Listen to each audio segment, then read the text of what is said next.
देसी ड्रेक का स्वागत है टीआरएस में। मुनावर फारूकी भाई कैसे हो? थैंक यू सो मच भाई, मैं ठीक हूँ और देसी ट्रैक हूँ। मैं ठीक हूँ, आप कैसे हो भाई? अब देसी ड्रेक नहीं हो? नहीं, देसी ट्रैक मैंने पहली बार ऐसा ये वाला सुना। अब अभी आई वांट टू नो ऐसा क्यों लगा तुम्हारे? कि बहुत कम रैपर्स सिंग कर पाते हैं कि आवाज बहुत क्यूट है, थैंक बहुत यू भाई, प्यार है आपकी आवाज में। थैंक यू सो मच भाई, थैंक यू सो मच। कहाँ से आता है ये प्यार? आवाज़ में प्यार, आई थिंक तुम्हें प्यार दिखा, बट आई थिंक हर चीज़ है आवाज़ में और मैं यूज़ करने की कोशिश करता हूँ वो। और शायद मुझे लगता है कि कोई भी बात, ज़बान वही चीज़ है, कोई भी बात प्यार से कही जाए तो वो लोगों तक बहुत जल्दी पहुंच जाती है। तो it's like very easy way to, तो प्यार से कहने की कोशिश करिए। ओके, तो इसलिए आप तक पहुंची और आपने बोला कि प्यारी आवाज़ है। मैं पहली बार आपसे अच्छे से बात कर रहा हूँ। पहली बार अच्छे से बात कर रहे हो, लाइक ये लॉजिक समझाओ, ये इस सेंटेंस का लॉजिक समझाओ ये वाला कि कि जब मैं आपसे पहले मिला था हाँ हाँ, इफ्तार पार्टी में। मैं बताता हूँ। ये मुझे बहुत ही वो लगा कि जब इफ्तार पार्टी में मिले, सो ही इज लाइक के ज़्यादा बात नहीं करेंगे बिकॉज हमें पॉडकास्ट करना है। And I was like wow, क्योंकि ये चीज़ हम करते हैं, स्ट्रीम कभी हम लोग करते हैं ना यूट्यूब पे, 2-3 गेस्ट मिल के, तो हम कॉल करते हैं, हो गया रेडी, हाँ क्या, बोले नहीं नहीं नहीं बात नहीं करते, ये सब होता तो, और कुछ चीज़ें ऐसी निकल जाती थी ना, वो बोलते यार ये स्ट्रीम में बोलना चाहिए था। तो आई अंडरस्टूड दैट कि कम पता हो तो ज़्यादा नेचुरली आएगा, बाकी तो वो थोड़ा फेक हो जाता है। ये फेक मेरा भी नहीं थोड़ा, but it's like good idea to go with. ये मेरा आर्टिस्टिक प्रोसेस है। नहीं नहीं, बढ़िया है, आई कैन टोटली अंडरस्टैंड। पर मुझे एक चीज कहनी है आपसे, हाँ बोला। और ये मुझे तब भी कहनी थी पर नहीं कही। हाँ जितना भी मैंने आपको इंटरनेट पर देखा है, other than the controversial stuff, Okay. जो कम कंट्रोवर्सी वाला स्टफ है, उसमें हमेशा आपके अंदर की प्यार की एक झलक दिखाई देती है। मतलब जितने भी आपके क्लिप्स वायरल गए हैं, जितने भी आपकी पोएट्री है, अभी आपका म्यूजिक भी सुन लिया मैंने, हाँ उसमें भी प्यार की एक झलक होती है।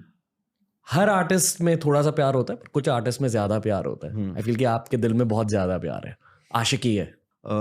या आई कैन से दैट के है, बहुत है। शायद इसलिए लोग आपसे इतना प्यार करते हैं। हाँ वो चीज़ है कि लाइक बहुत सारी साइड्स होती है इंसान की, एंड आई फील, मैं बोलते हैं ना कि जब कोई पूछता है कि you are a mountain person और beach person, I don't know the answer. Okay, कि लाइक मैं कोई कभी एक ऐसा इंसान नहीं रहा कि मुझे बस बेड पे सोने ही नींद आती है। आई फील नींद होती है ना तो मैं कहीं पे भी सो जाता हूँ, लाइक सोफा हो, ज़मीन हो या बेड हो, तो मैं कभी कोई एक ऐसी चीज़ का वो नहीं रहा। तो आई फील के जब कोई बोलता है कि भाई तेरे अंदर तू बहुत रोमांटिक है, तो आई फील कि सच में, लाइक ओके तू बोल रहा है तो होगा। सो आई सेम टाइम आई फील कोई बोलता है कि भाई तेरे अंदर बहुत दर्द है, तो आई वाज लाइक हाँ तो हाँ है, होगा। सो इट्स लाइक पर्सनालिटी ऐसी है कि बहुत सारी साइड्स है कि लाइक बहुत ही ब्राइट साइड है, बहुत ही फन साइड है, बहुत ही इंटेंस इंटेलिजेंट साइड है, और बहुत ही बेवकूफ स्टूपिड बकचोद स्टाइल है। तो अब जज्बातों के हार्दिक पांडे हो। Like kind of you can say. बचपन के बारे में बताओ। बचपन वही जैसे बोला, एवरेज, बहुत एवरेज बच्चा के लाइक कभी किसी से लड़ता नहीं, बट कभी किसी से लड़ा तो फोड़ के आ गया, खुद भी फट के आया। समझ रहे हो कि लाइक कोई बोलेगा नहीं कि भाई ये तो कभी लड़ता नहीं है, या कोई ये नहीं बोलेगा कि ये तो लड़ते ही रहता है। इट्स लाइक वेरी बैलेंस के लोग कंफ्यूज ये कि ये है क्या। तो वैसा इंसान बचपन, और बचपन ऐसा था कि जब होश आया तब चीज़ें बहुत सही थी आसपास के, लाइक डैड का बढ़िया बिजनेस है, सब कुछ, और चीज़ें ठीक है, घर में चीज़ें ठीक नहीं है बट फाइनेंशियली चीज़ें ठीक ठाक है, ऐसी कमी नहीं है। बट धीरे धीरे धीरे धीरे पता चलने लग रहा है कि okay everything is going, how don't know. Going मतलब जो भी घर में चीज़ें हैं या बिजनेस है वो ख़राब हो रहा है, लाइक करप्शन, मतलब लाइक करप्ट हो रहे हैं हम लोग के, लाइक पैसा ख़त्म हो रहा है। कि क्यों हो रहा है समझ नहीं आ रहा, क्योंकि वो होश ही संभाला है, राइट, तुम 7 साल के हो और तुम्हें दिख रहा है कि ओके चीज़ें धीरे धीरे धीरे धीरे जा रही है।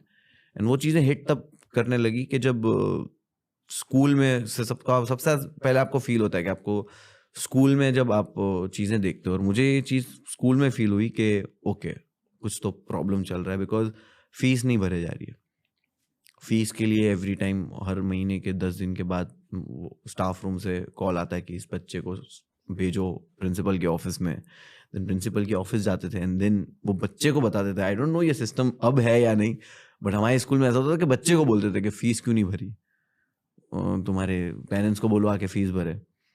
तो ये हर महीने सुनना पड़ता था, और कभी कभी तो इतना सुनना पड़ता था कि इट्स लाइक अनाउंसमेंट, ऐसा माइक शुरू होता था तो बच्चे लोग ऐसा मेरी तरफ देखते थे और बोलते थे क्या तेरे को फीस के लिए बुला रहे और फिर बाद में प्रिंसिपल अनाउंस करती थी मेरा नाम कि इसको भेजो जरा कटघरे में।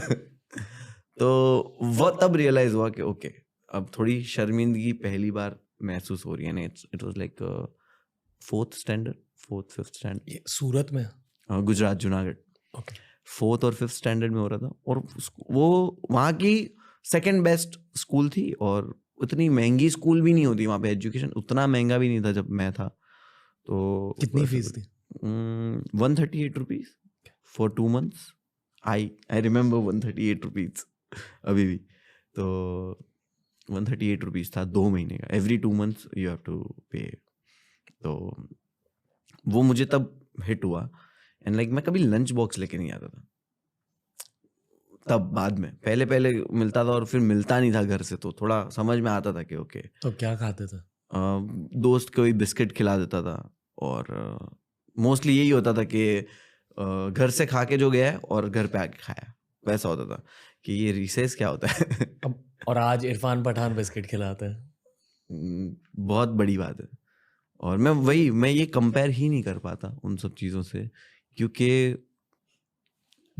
एक चीज़ भी काफ़ी है कि अगर कोई एक इंसान आके भी आप ऑटोग्राफ ले रहा है तो मेरी पूरी ज़िंदगी उसके लिए मैं सम कर सकता हूँ कि ये पूरी ज़िंदगी और एक ऑटोग्राफ, कि तूने एक ऑटोग्राफ मांग के मुझे अगर गले लगाना चाहा कि भाई एक बार गले लगा लूँ क्या तुम्हारे को, तो आई थिंक वो विन हो जाता है कि भाई मैं तो सभी भूल गया कि मैंने कौन सी फीस के लिए मैं एम्बेरस हुआ था, मैं भूल गया जस्ट बिकॉज तूने मेरे को 4 लोग के सामने हाथ पकड़ा, थोड़ा मुझसे नीचे झुक गया और बोला कि भाई मैं तुम्हारा बहुत बड़ा फैन हूँ।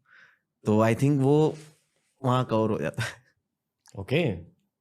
लोगों के बारे में तब सीखा था कि अब सीख रहे हो? लोगों के बारे में जैसे बताया अभी तक नहीं सीख पाया बट दुनिया के बारे में सीख लिया, इन चीज़ें कैसे वर्क करती है। मुझे अगर एक इंसान मिलेगा कि इस इंसान के बारे में बता दे कैसा है, तो मैं शायद अपने ओपिनियन रखूंगा और उसमें गलत हो सकता हूँ, बट मैं शायद दुनिया के बारे में गलत नहीं हो सकता। कि जब लोगों को मैं बोलूंगा ना कि इस तरह दुनिया सोचती है, तो मैं उसमें सही हूँ। ओके। अभी मैं आइस ब्रेक करना चाहूंगा आपके साथ। बिल्कुल। ठीक है। मैंने हमेशा नोटिस किया कि आपका गार्ड बहुत अप रहता है, पर ये सेल्फ डिफेंस है आपका, एंड आई रिस्पेक्ट इट। मैं समझता हूँ आप किस पर्सपेक्टिव से आ रहे हो। पहली बार ऐसा लगा कि आपका गार्ड पूरी तरह से हट गया है? बिल्कुल। मैं हमेशा ऐसे सोचता हूँ कि लोग बोलते हैं ना कि भाई हमने तुम्हारे बारे में पढ़ा, तुम्हारे बारे में सुना, हमको बहुत प्राउड फील होता है या हमको बहुत बुरा फील होता है, ऐसा ऐसा। तो मैं ऐसे दिमाग में सोचता हूँ कि ब्रो यू नो नथिंग। कि वो मैंने बोला था कि मैं शायरी भी लिखता हूँ, तो मैंने लिखा था कि सिर्फ अंदाज़ा लगाना सही नहीं, कहानी अब तक मैंने कही नहीं। जब अच्छा वक्त होगा तो आ जाएंगे ये सारे, खैर ज़माना ही ऐसा है, गलती इनकी भी नहीं। वाह। तो मुझे हमेशा ऐसे लगता है कि मैं चीज़ें शेयर इसलिए करना चाहता हूँ क्योंकि I have a story to tell. I have जो लोग हैं, जो मुझे पता है ये सब चीज़ें सुन के कोई डिप्रेशन में नहीं जा रहा है, ये सब चीज़ें सुन के लोग मोटिवेट हो रहे हैं, ये सब चीज़ें सुन के उनको रियलिटी पता चल रही है कि भाई दुनिया तो ऐसी है कि तुमको लात भी पड़ सकती है, कोई खींच भी लेगा तुमको, कोई उठाने भी आ जाएगा। तो दुनिया के बारे में बताना चाहता हूँ मेरे एक्सपीरियंस से, तो I have to share this. दुनिया कैसी है ब्रो? दुनिया जो है वो मतलब ही है, स्पेशली मुंबई में। ये ह्यूमन नेचर की बात हो रही है भाई, कहीं भी हो। और फिर भी मैं तो इंडिया के बाहर गया नहीं हूँ, बट आई नो के बाकी सब जगहों से इंडिया के लोग बेटर है, बहुत बेटर है। मैं गया नहीं हूँ बट मुझे पता है, मैं कहीं ना कहीं वो हमको पता चल जाता है, कुछ भी डॉक्यूमेंट्री देखते हैं, कुछ भी देखते हैं, वी नो। और सही बात है। मैं ऐसे नहीं बोलूँगा कि Mumbai better, Gujarat better, but I will always say कि एक ह्यूमन है ना भाई, वो ह्यूमन नेचर ही मतलब ही है, रिश्ते भी मतलब ही है, नेचर भी मतलब ही है, बिजनेस भी मतलब है. It's like I am human, मैं दुनिया का हिस्सा हूँ, मैं मतलब ही हूँ. ठीक है, और मैं मतलब ही हूँ और मुझे पता है कि मेरी मतलब किसी को हार्म नहीं करती है, और कभी कभी मुझे लगता है कि मेरी मतलब किसी को हार्म कर सकती है, तब भी मैं मतलब ही हूँ. कि मेरा मतलब थोड़ा ऊपर रहता है. ओके, आई नो कि मैं इतना सेल्फ अवेयर हूँ कि मेरा ये चीज़ है, मैं उसको डाउन रख सकता हूँ कि नहीं ये गलत है. तू गलत है, बट ये गलत को रोक तो सही, तू कोशिश तो कर, तू उसको पकड़ के तो रख थोड़ा. उतना भी मत गलत कर दे कि तू फिर खुद से बुरा हो जाए और फिर तू उसके साथ इतना कंफर्टेबल हो जाए कि तुझे वो गलत गलत ही ना लगे. तो वहां मैं खुद को रोक लेता हूँ. सो आई नो कि एवरी डे मेरे को इतना सा बेटर इंसान बनना है. That's it. आई फील कि आपकी कहानी की जस्ट शुरुआत हुई है, बहुत लोग आपके दिल को जानेंगे थोड़े टाइम में. यस, बिल्कुल. तो ऑल द बेस्ट भाई. थैंक यू सो मच भाई, thank you so much. Okay fuck it, मैं आपको एक हक देने वाला हूं. अरे बैठो बैठो बैठो बैठो बैठो बैठो बैठो. आप बहुत अच्छे हो यार, and hoping all the best. Same. Devi Drishti, Devi Srishti. Anyway, C you soon भाई. Thank you, bhai. All the best. Goodbye.